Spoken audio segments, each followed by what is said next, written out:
That's my idea of the patriarchy, which is a system of male dominance of society. Yeah, but that's not my sense of the patriarchy. So what's yours? Well, in what sense is our society male-dominated? The fact that the vast majority of wealth is owned by men, the vast majority of capital is owned by men. Women do more unpaid labour. A very tiny proportion of men, and a huge proportion of people who are seriously disaffected are men. Most people in prison are men. Most people who are on the street are men. Most victims of violent crime are men. Most people who commit suicide are men. Most people who die in wars are men. It's like, where's the dominance here precisely?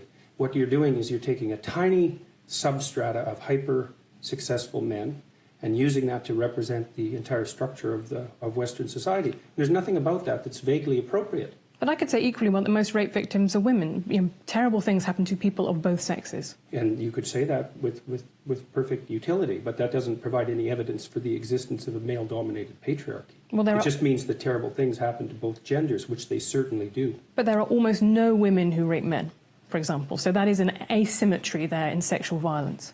Well, yes, there's an asymmetry in all sorts of places, but that doesn't mean that Western culture is a male-dominated patriarchy. The fact that there are asymmetries has nothing to do with your basic argument.